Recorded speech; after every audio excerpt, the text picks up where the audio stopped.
جب غلطی ہو جائے، غلطیاں کس سے نہیں ہوتی؟ گناہ سب سے ہوتے ہیں. اور اسی لیے میرے آقا صلی اللہ علیہ وسلم ارشاد فرماتے ان بنی آدم خطاؤون وخیر الخطائین التوابون.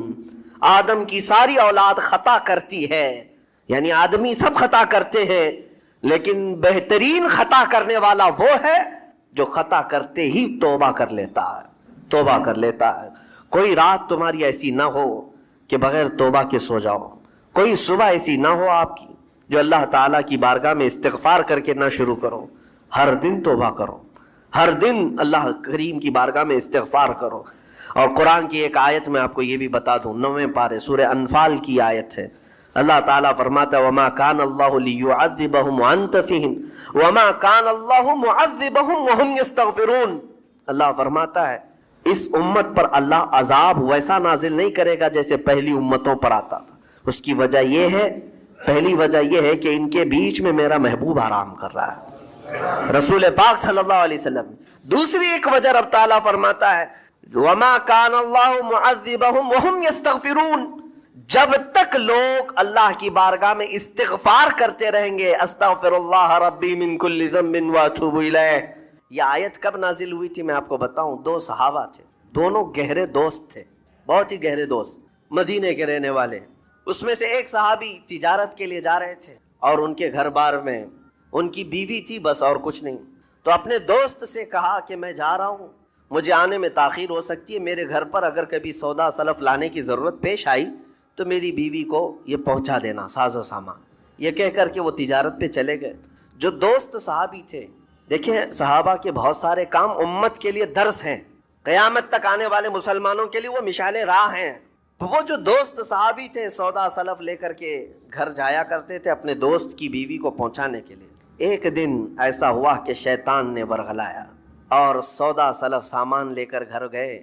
ان کی خاتون باہر آئی دوست کی، انہوں نے اس خاتون کا صرف ہاتھ پکڑ لیا اور وہ عورت چونکہ مدینے کی رہنے والی صحابیہ ہیں، اپنا ہاتھ تو چھڑا لیا لیکن وہ چیخ مار کر رونے لگی کہ جس پر میرے شوہر نے سب سے زیادہ اعتماد کیا، تم تو جگری دوست بھائی کی طرح تھے، ہاتھ کیسے بڑھا دیا. تو اس صحابی کو فوراً احساس ہو گیا کہ میں بہت بڑی خطا کر گیا، میرے بھائی اور میرے دوست کی امانت میں نے خیانت کر دیا. اس نے مجھ پر بھروسہ کیا تھا اور اس کی بیوی کا میں نے ہاتھ پکڑ لیا. بس اتنی سی بات تھی. وہ خاتون بھی رونے لگ گئی کہ میرے ساتھ کیا ہوا، یہ صحابی بھی رونے لگ گئے. احساس فوراً ہو گیا کہ میں نے غلط کیا ہے، سودا سلف لانے کے وقت مجھ سے غلطی ہو گئی، خطا ہو گئی. اب اس خطا کی وجہ سے وہ کرتے کیا، ان کو تو ڈر یہ تھا کہ میں اپنے دوست کو منہ دکھانے کے بھی قابل نہیں اور نہ ہی میں یہ چیز کسی کے سامنے ذکر کر سکتا ہوں، کیا کروں. تو مدینہ چھوڑ کر کے چلے گئے پہاڑیوں میں، اور بغیر کھانا پانی سب کچھ بھی نہیں تھا، پہاڑیوں کے بیچوں بیچ رہنے لگے اور صرف روتے تھے اور گر جاتے تھے اور کمزوری آ گئی جسم میں، اٹھنے پھرنے کی بھی طاقت نہیں تھی. اب وہ دوست ان کے صحابی تجارت سے واپس آئے، گھر میں آتے ہی ان کی خاتون نے بتا دیا کیا معاملہ پیش آیا. وہ بہت جلال میں آئے اور کہا کہ میرا دل ٹوٹ گیا، آج میری کمر ٹوٹ گئی، جس کے ساتھ ہم نے پوری زندگی بتائی آج اس نے میری عورت کے ساتھ ایسا کیسے کیا. بہرحال انسان ہے، خطا ہوتی ہے، انسان ہے، بھولنا اور خطا کرنا اس کی عادت ہے. اب ان کو دل میں تو بہت تکلیف ہوئی، کروں کیا. لیکن وہ صحابی تھے، انہوں نے کہا یہ معاملہ سیدھے حضور پاک کی بارگاہ میں رکھتا ہوں. کہا کہ میں سزا دوں گا یا پھر جو ہے ان کے لیے جو قرار واقعی چیز ہوگی وہ دلا کر رہوں گا. بارگاہ مصطفیٰ صلی اللہ تعالیٰ علیہ وسلم میں تشریف لائے، عرض کیا کہ آقا ایسا ہو گیا، میرے معتمد ساتھی نے میرے گھر میں ایسا معاملہ کر دیا. نبی پاک صلی اللہ تعالیٰ علیہ وسلم غمگین ہو گئے کہ ان دونوں کے درمیان ایسا کیسے ہو گیا. پھر تھوڑی دیر کے بعد رحمت عالم صلی اللہ علیہ وسلم جو غیب داں نبی ہیں، ہر چیز کو جانتے بلکہ اپنے امتیوں کے احوال سے باخبر رسول ہیں، نبی پاک صلی اللہ تعالیٰ علیہ وسلم اپنے اس غریب صحابی کے حالات معلوم کیے.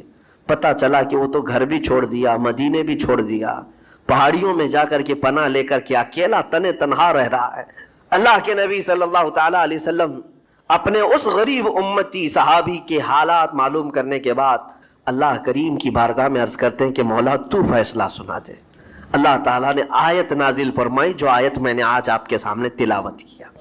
اللہ تعالیٰ فرماتا ہے والذین اذا فعلوا فاحشة او ظلموا انفسهم جن لوگوں نے گناہ کر لیا یا اپنی جان پر ظلم کیا ہے، پھر ذکر اللہ فاستغفروا لذنوبہم، اللہ کو پھر جلدی یاد کر لیا اور توبہ کر لیا، رب تعالیٰ فرماتا وَمَن يَغْفِرُ الذُّنُوبَ إِلَّا اللَّهُ، محبوب بتاؤ اللہ کے سوا کون ہے گناہوں کی بخشش کرنے والا؟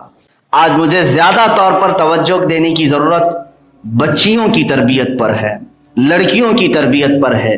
میرے عزیزو، یہ ہمارے لیے ایک بڑا چیلنج ہے کہ مرد حضرات جمعہ میں، عیدین میں، جلسہ گاہوں میں، مسجد میں آتے جاتے رہتے ہیں، علماء کے خطاب سنتے ہیں، نمازوں میں صفوں کے ساتھ آتے ہیں تو دل تھوڑا سا نرم رہتا ہے، عبادات میں لگا رہتا ہے، اللہ کا خوف رہتا ہے۔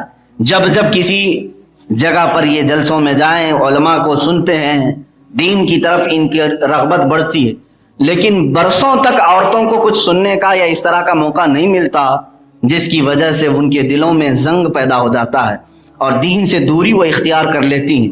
میں حدیث پاک سناتا ہوں، اللہ کے حبیب صلی اللہ تعالیٰ علیہ وسلم نے ارشاد فرمایا، میں لیلۃ المعراج میں، معراج کی شب میں جہنم کو دیکھا تو اس میں کثرت سے میری امت کی عورتیں تھیں، عورتیں بہت زیادہ تعداد میں جہنم میں تھیں۔ حضور پاک صلی اللہ تعالیٰ علیہ وسلم سے پوچھا گیا، اے اللہ کے نبی صلی اللہ تعالیٰ علیہ وسلم، کثیر عورتیں دوزخ میں کیوں ڈالی گئیں؟ بہت زیادہ عورتیں کیوں دوزخ میں ہیں؟ اس کی 4 وجوہات بیان کی گئیں۔ مشہور حدیث میں ایک وجہ ملتی ہے، ایک حدیث پاک میں اللہ کے حبیب صلی اللہ تعالیٰ علیہ وسلم نے فرمایا 4 وجہ ایسی ہیں جس کی وجہ سے یہ دوزخ میں چلی جاتی ہیں۔ نمبر 1، اللہ رب العزت کے حکم کو یہ ہلکے میں لے لیتی ہیں، اللہ نے یہ فرمایا ہے تو اس کا ان کو اوپر اثر نہیں ہو پاتا۔ دوسری چیز، رسول پاک صلی اللہ تعالیٰ علیہ وسلم کی اطاعت کا جذبہ ان میں کم ہو جاتا ہے، سنتیں وہ سمجھتی ہیں سارے مردوں کے لیے ہیں، سنتیں رسول پاک صلی اللہ علیہ وسلم کی عورتوں کے لیے بھی ہیں، یعنی سنت صرف عمل کا نام نہیں ہے حضور صلی اللہ تعالیٰ علیہ وسلم، حضور نے جو فرمایا وہ بھی سنت ہے۔ رسول پاک صلی اللہ تعالیٰ علیہ وسلم نے عورتوں کو اگر پردے کا حکم دیا اور پردہ کرنا فرض ہے اسلام میں، تو ساتھ ہی حضور کے فرمان پر عمل کرنا سنت بھی ہے، تو عورتوں کے لیے بھی سنتیں ہیں۔ یہ 2 جذبے ان کے اندر کم ہیں۔ نمبر 3، جس کی وجہ سے یہ دوزخ میں کثرت سے جاتی ہیں، اپنے شوہروں کی نافرمانی کرتی ہیں، اپنے شوہروں کو اپنا مطیع و فرمان بردار بنانے کی کوشش کرتی ہیں، یہ نہیں کہ ان کے انڈر میں رہیں، بلکہ اکثر عورتوں کی خواہش یہ ہوتی ہے کہ میرا شوہر میری مٹھی میں رہے، میرے تابع رہے، میرا فرمان بردار رہے۔ اور یہ بھی چیز حدیث میں الفاظ کے ساتھ آئی ہے، زندگی بھر اس کے ساتھ اس کا شوہر بھلائی کرتا رہا، کسی ایک دن اس کی خواہش پوری نہیں کیا تو وہ یہ کہہ دیتی ہے کہ کب تو نے میرے ساتھ اچھا کیا، بس یہ جملہ ہے جو اسے دوزخ میں لے جاتا ہے۔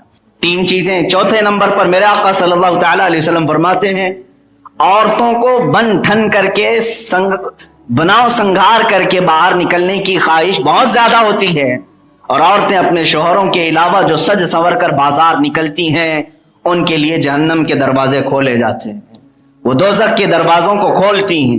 یہ 4 وجوہات میرے آقا صلی اللہ تعالیٰ علیہ وسلم نے بیان فرمائے، جس کی وجہ سے حضور فرماتے میں نے اپنی امت کی کثرت سے عورتوں کو دوزخ میں دیکھا۔ میرے عزیزو، یہ بار، کلب، ڈانس کے اور گناہوں کے اڈے تو اپنی جگہ پر، جہاں بے حیائی اور فحاشی تو ہوتی ہی ہے اور وہ اڈے اسی کام کے لیے ہیں، لیکن آج کے حالات تو یہ ہیں، درگاہوں پر، عرس کے میلوں میں، یہاں پر بھی عورتیں اپنے بناؤ سنگھار کو ظاہر کرنے کی نیت سے بہت زیادہ تعداد میں نظر آتی ہیں۔ کیا یہ اللہ کے اولیاء کے مزارات عورتوں کو اپنا حسن و جمال اور اپنی زیب و زینت کے مظاہرے کرنے کا مرکز بنایا گیا ہے؟ میرے عزیزو، یہ اللہ کے اولیاء کے مزارات دلوں کے اندر تقوی اور خشیت پیدا کرنے کی جگہ ہیں، اللہ کا خوف بسانے کی جگہ ہیں۔ یہاں بے پردہ عورتوں کی کثرت دیکھ کر کے ایسا لگتا ہے کہ شیطان ان پر یہاں پر بھی حاوی ہے۔ اب حدیث پاک سنیں، رسول کریم صلی اللہ تعالیٰ علیہ وسلم نے ارشاد فرمایا، وہ عورت جو اپنے گھر سے سج سنور کر کے خوشبو لگا کر نکلتی ہے صرف اس لیے کہ مردوں کو اپنی طرف مائل کرے، اللہ کے حبیب صلی اللہ علیہ وسلم فرماتے ہیں وہ زانیہ عورت ہے، وہ زانیہ ہے، جبکہ اس نے زنا نہیں کیا، لیکن حدیث پاک کے مطابق اس کو زانیہ کہا گیا، جو عورتوں کو مردوں کو اپنی طرف مائل کرنے کے لیے خوشبو لگاتی ہے اور بناؤ سنگار کر کے باہر نکلتی ہے۔ حدیث پاک میں یہ بھی الفاظ ہیں، قیامت کے دن کچھ عورتیں ننگی ہوں گی اور دوزخ میں ان کے لیے سخت ترین عذاب میں نے دیکھا، ان کی پستانوں پر زنجیریں باندھ کر کے ان کو لٹکایا گیا تھا، بے لباس تھیں۔ وجہ کیا ہے؟ میرے آقا صلی اللہ تعالی علیہ وسلم فرماتے ہیں یہ وہ عورتیں ہیں جو دنیا میں کپڑا پہن کر کے بھی ننگی ہوتی تھیں۔ پوچھا گیا کپڑا پہننے کے بعد ننگی کیوں؟ فرماتے ہیں میرے آقا صلی اللہ علیہ وسلم ایسا لباس پہنتی تھیں جس سے ان کا پورا کا پورا خد و خال نظر آتا تھا، فگر صاف نظر آنے لگے، اپنے جسم کی جھلک نظر آنے لگے اور سارے اعضاء ظاہر ہونے لگے۔ تو ایسی عورت کے متعلق میرے آقا نے فرمایا وہ کپڑا پہن کر کے بھی ننگی ہے، کپڑا پہن کر کے بھی وہ بے لباس ہے، اس کے لیے سخت ترین عذاب ہے۔ میں ان عذابات کا تذکرہ بعد میں کرتا ہوں۔ میرے عزیزو، آج کے حالات پر مجھے یہ گفتگو کرنے کی ضرورت اس لیے پیش آئی، مسلسل یہ خبریں آ رہی ہیں کہ عورتیں اور بچیاں ہماری بے پردہ ہو کر جو نکلنے کی عادت تھی، آج کے حالات ایسے ہیں کہ غیر مسلموں میں ایک بڑھتا ہوا رجحان، ٹرینڈ چلا ہوا ہے مسلمان عورتوں کو اپنے گھروں پر لے آؤ۔ یہ ٹرینڈ ایسا ہے کہ کئی ہندو لڑکوں نے اور مسلمان بچیوں کو اپنے ساتھ ورغلایا اور لے جا کر کے اپنے ساتھ رنگ رلیاں منائی۔ کل ہی کی بات ہے، کل پرسوں کی بات ہے، ہمارے علاقے میں ایک لڑکی اس طرح سے گئی اور مندر میں شادی کر کے آئی اور 15 دن تک اس کے ساتھ کھیلا اس شخص نے، اور لا کر کے اس کے محلے میں واپس چھوڑ دیا، داغدار کر دیا اور وہ خود چلا گیا۔ وہ رو رہی ہے، دھو رہی ہے، اب اس کی کون سنے؟ کون سنے جس کا جسم تار تار ہو چکا ہے، اپنی مرضی سے گئی تھی۔ میرے عزیزو، یہ لو جہاد کا قانون تو صرف مسلمانوں کے لیے بنایا گیا ہے۔ اگر کسی مسلمان مرد نے کسی غیر مسلم لڑکی سے بیاہ کیا تو اس کے لیے سخت ترین سزاؤں کی یہاں پر مانگ کی جا رہی ہے، قانون بنایا جا رہا ہے۔ پہلی بات تو میں خود اپنے نوجوانوں سے یہ بات کہتا ہوں، تمہارے لیے قرآن کہتا ہے تمہارے لیے نکاح میں مسلمان عورت ہی بہتر ہے۔ قرآن کہتا ہے، اللہ تعالیٰ نے فرمایا ہے مشرکہ عورتوں سے نکاح نہ کرو، وَلَعَبْدٌ مُؤْمِنٌ خَيْرٌ مِّن مُشْرِكٍ۔ اللہ تعالیٰ نے فرمایا مومن بندہ مشرک بندے سے بہتر ہے، اور مومنہ عورت، ایمان والی عورت مشرکہ عورت سے بہتر ہے۔ بعض نوجوان یہ سوچتے ہوں گے پیار ہو گیا، محبت ہو گئی، اس میں دھرم کیا دیکھنا؟ میرے عزیزو، ہمارا پورا کا پورا رشتہ اسلام سے جڑا ہوا ہے، ہمارا پورا کا پورا دین اسلام سے ہے۔ مجھے یہ بات بتاؤ، ہمارے ہاں، آپ کے ہاں خون کا رشتہ اہمیت رکھتا ہے یا دین کا رشتہ؟ آپ سب کو معلوم ہے خون کا رشتہ اسلام میں کوئی اہمیت نہیں رکھتا۔ اگر خون کا رشتہ اہمیت رکھتا تو ہمیں آج ابو لہب کی عزت کرنی پڑتی، کیونکہ اس کا خون رسول پاک کے خاندان سے ملا ہوا ہے، میرے آقا صلی اللہ تعالی علیہ وسلم کا سگا چچا ہے۔ ہمارے یہاں خون کے رشتے کی اہمیت نہیں، دین کے رشتے کی اہمیت ہے۔ آپ دیکھیں ہم ابو لہب کی بالکل تعظیم نہیں کرتے، اگرچہ وہ رسول اللہ کا چچا ہے، لیکن بلال حبشی کے قدموں کو اپنے سروں پر رکھنے پہ فخر کرتے ہیں۔ کیوں؟ بلال حبشی کا تعلق نہ مکہ کے قریش سے ہے نہ رسول اللہ کے خاندان سے ہے، وہ دور دراز کے علاقے حبشہ کے رہنے والے غلام تھے، لیکن رشتہ محبت رسول سے جڑا ہوا تھا، اس لیے وہ ہمارے سروں کے تاج ہیں۔ میرے عزیزو، یاد رکھنا ہمارے دین کا رشتہ ہی سب سے اہم رشتہ ہے، اور یہ رشتہ نہ ہو تو پھر ہمارے آپس کے کوئی رشتے نہیں ہیں۔ جو لوگ اس طرح سے آج ٹرینڈ چلائے ہوئے ہیں ان نوجوانوں کو پہلے میں تنبیہ کرنا چاہتا ہوں، کیا تمہارے لیے مسلمان عورتیں نہیں ہیں؟ کیا مومنہ اب لڑکیاں نہیں ہیں؟ پاک باز خواتین نہیں ہیں؟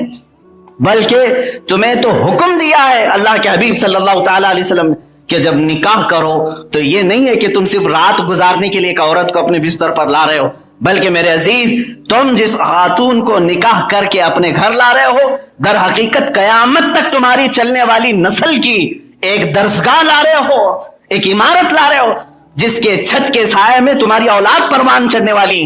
تو تم یہ دیکھ کر کے آؤ، دیکھ کر کے اپنے پاس لاؤ کہ جہاں تمہاری پوری نسل پروان چڑھے اس چھت کو میں کیسے لے آؤں؟ بہترین چھت ہونی چاہیے۔ اپنے گھر کے اندر رہنے کے لیے آپ جو چھت بناتے ہیں ایسی بناتے ہیں کہ بارش کے قطرے نہ ٹپکیں، ٹھنڈیوں سے بچ جائیں، گرمیوں سے بچ جائیں، چھت کو بہتر بنانے کی آپ ہر ممکن کوشش کرتے ہیں۔ تو مردوں کے لیے یہ تنبیہ ہے، جب تم اپنے نکاح میں کوئی خاتون لا رہے ہو یہ بات ضرور یاد رکھنا، یہ صرف میرے جسم کی تسکین کے لیے نہیں لا رہا ہوں، بلکہ آگے چل کر کے یہ پورے میرے اولاد کی تربیت کا مرکز بننے والی ہے اور چھت بننے والی ہے، اس کی چھاؤں میں میری اولاد پروان چڑھیں گی۔ عزیزان گرامی، یہی بات میں ان لڑکیوں سے بھی کہنا چاہوں گا، خواتین سے۔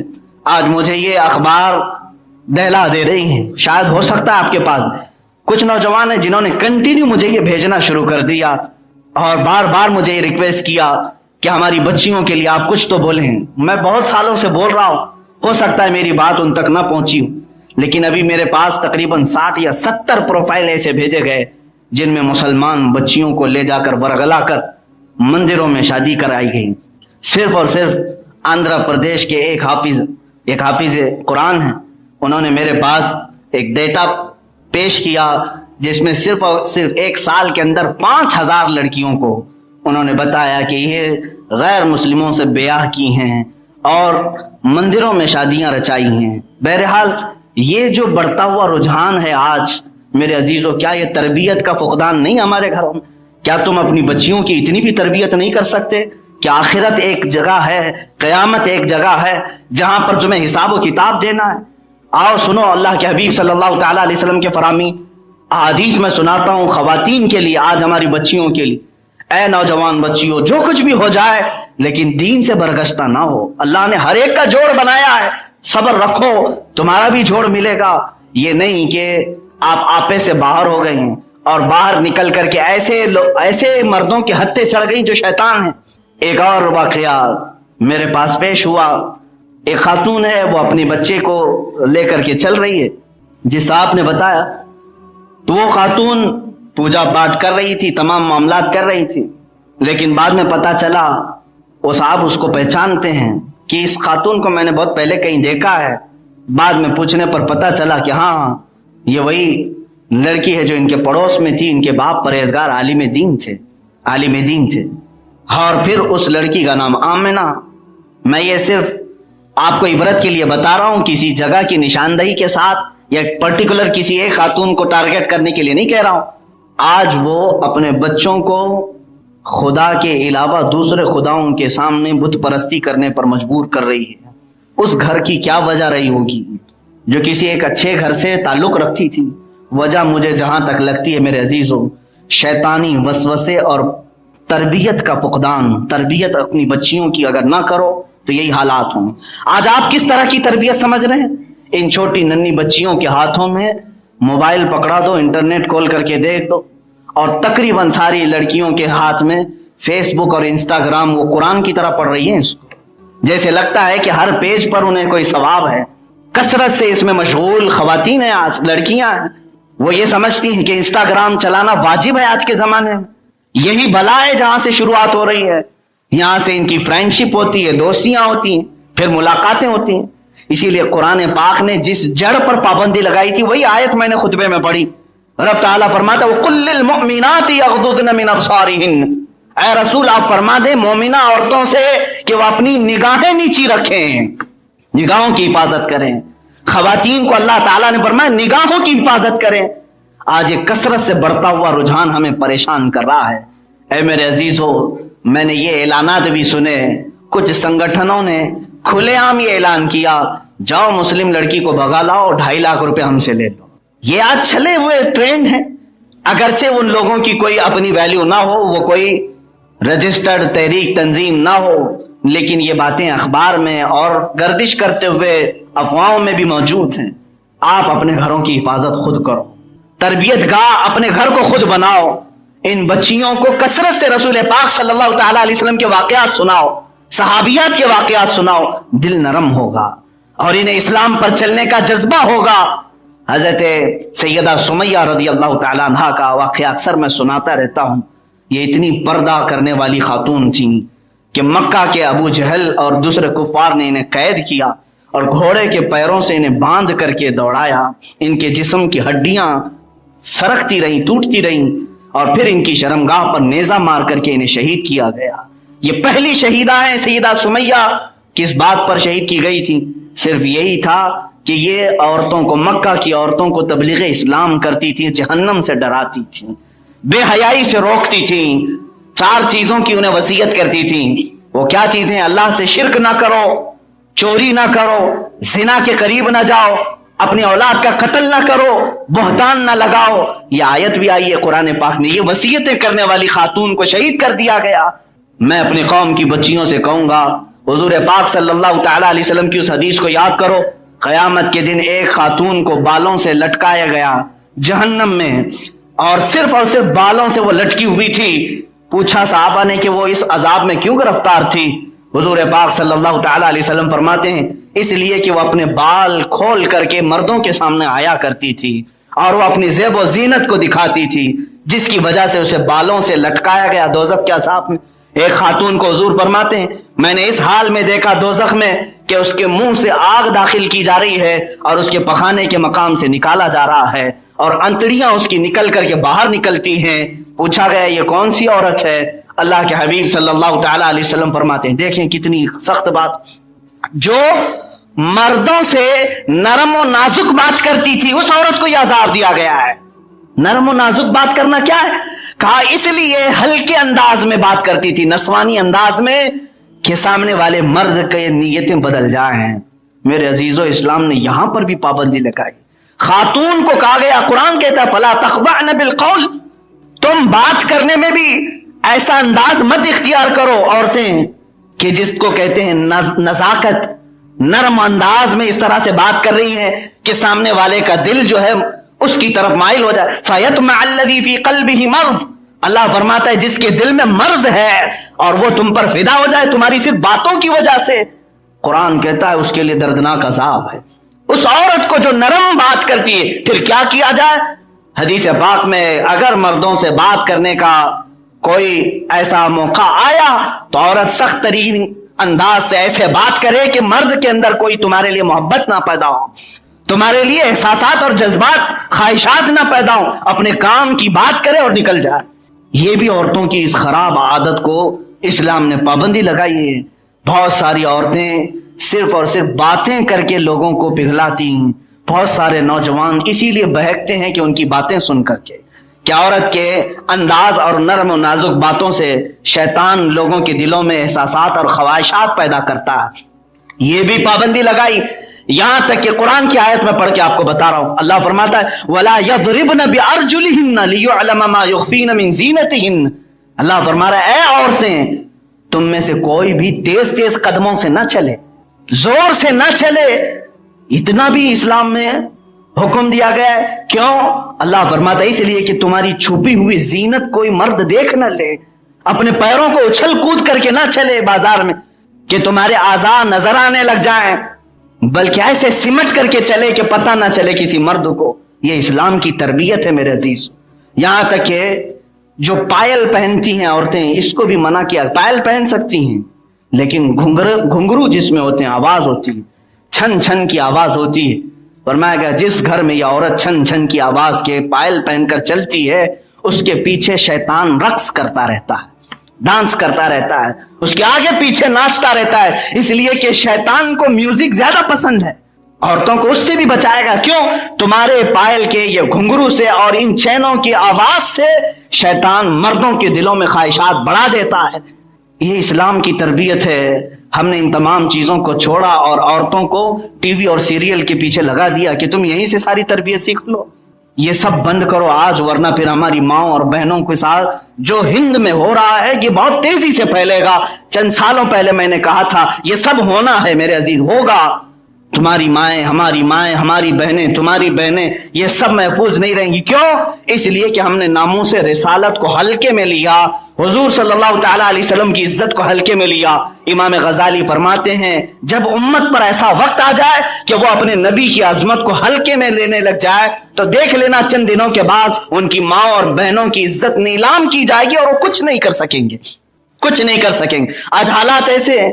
2 دن قبل میرے ساتھ کچھ نوجوانوں نے یہی کہا کہ ہمارے سامنے یہ چیز ہوئی کہ ایک گھر کی نوجوان لڑکی کو چند درندوں نے لے لیا اور وہ اپنے ہاں لے گئے، دوسرے مذہب میں بھی داخل کر لیے، لیکن پولیس پروٹیکشن بھی رہا اس کو، کیونکہ بالغ ہے، وہ اپنی مرضی کا کر سکتی ہے۔